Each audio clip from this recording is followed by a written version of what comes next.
Well, welcome to City Courtyard Garden, and it's January and the days are opening out a little bit, which is great now, isn't it? Good news. Just to clarify something, I am not an expert gardener, so whatever I say is done because I am really learning about it. The aim of these video blogs are fourfold. Firstly, I am learning how best to garden, mainly by my mistakes, admittedly, and from ideas that I have picked up along the way.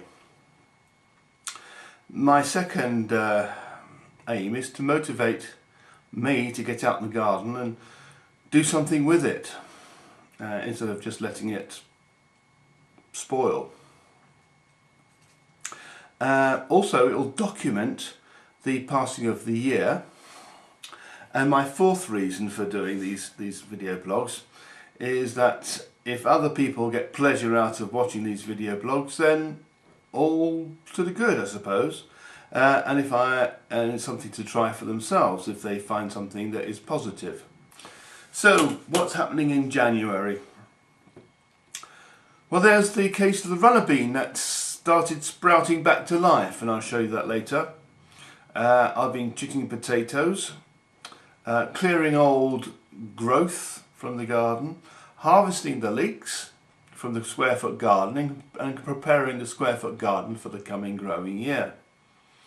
Preparing the raised bed, repairing it, and I'll show you what happened there.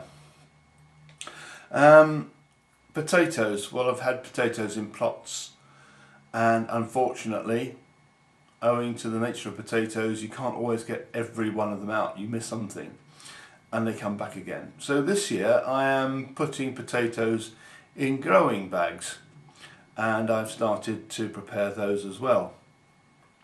And last of all, mulching the fruit bushes. So I've got raspberries, I've got loganberries, and I've got black currants. Now here's an interesting thing.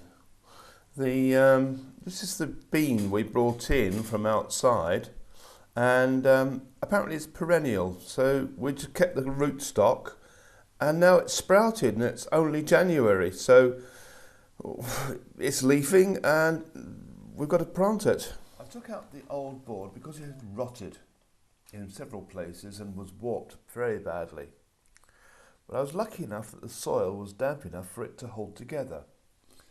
I cut away the soil at the edge of the bed so it could fit the new board, and I secured the new board into place. I backfilled the soil into the gap, and now the plot is as good as new.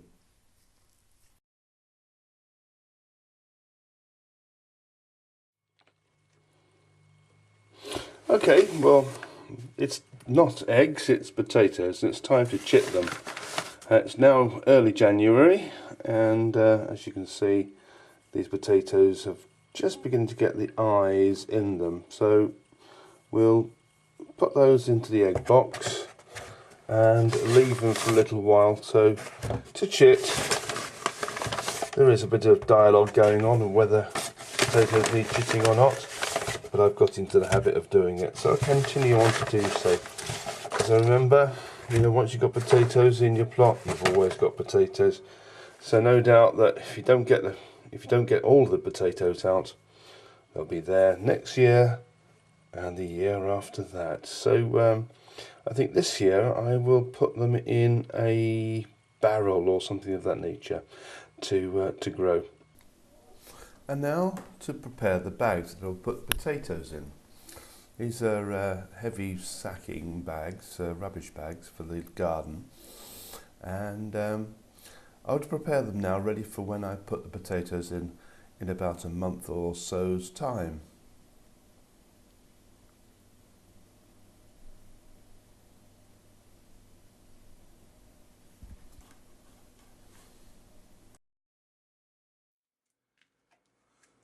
Well, unfortunately, owing to the bad weather, the wind, the rain, which we have had plenty of this winter, it's been very difficult to get out into the garden. As a consequence, the things that should have been cleaned up and tidied away have not. So it's my intention today to make sure that all those seed-bearing plants are cleared away ready for the spring, because obviously if we don't clear them out of the way, the new plants will be germinating. So very quickly, that's my intention for right now.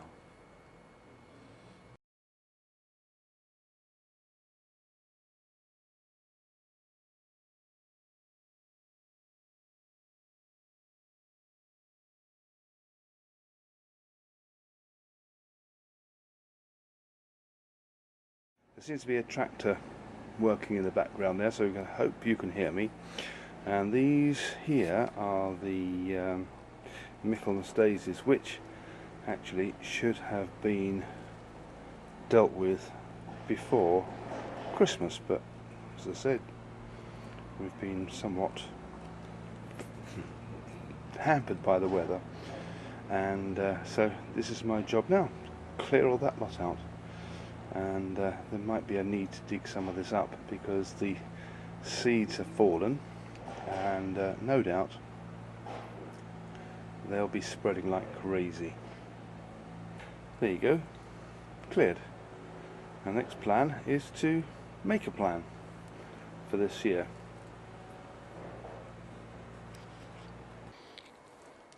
This is the hydrangea. Now, just been reading up on this, and it says cut late, prune back at later winter or early spring, but we've also got to take off all the old florets, and the idea is to cut back the old growth to encourage new growth. So I'm going to have a go at this. Whether I do it right or not, I'm not too sure, or whether this is too early in the season to do it. All the florets, here we go.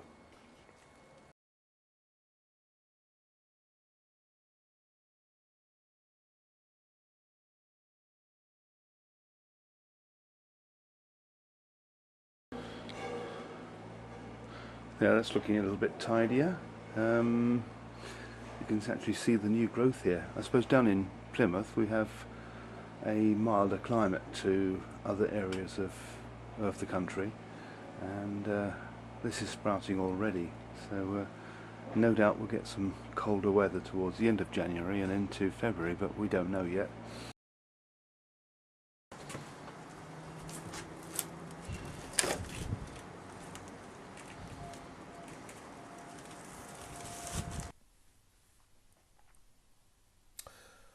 Harvesting leeks.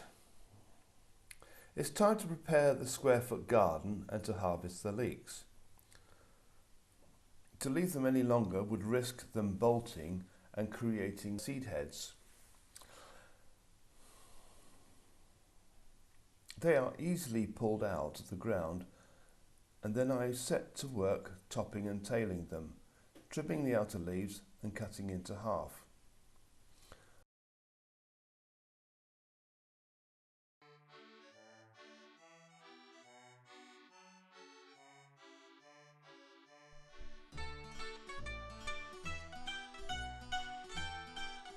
The foliage is good enough for the wormery, and it will rot down over time, and the worms will make some more worm tea.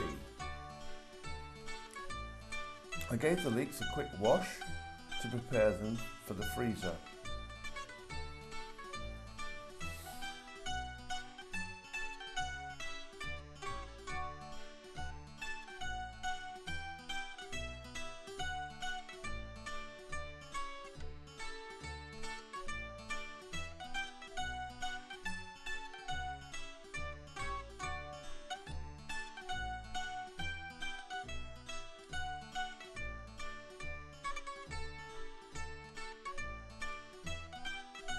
Now, look at this soil.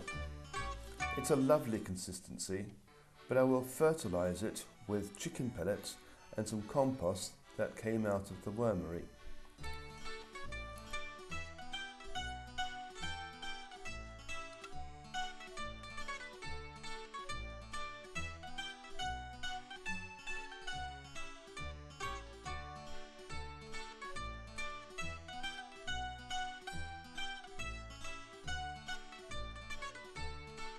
I raked it all in, The next task was to cover it with plastic to prevent weeds from growing, but also to raise the temperature a couple of degrees as March approaches, ready for the new vegetable seedlings to be planted.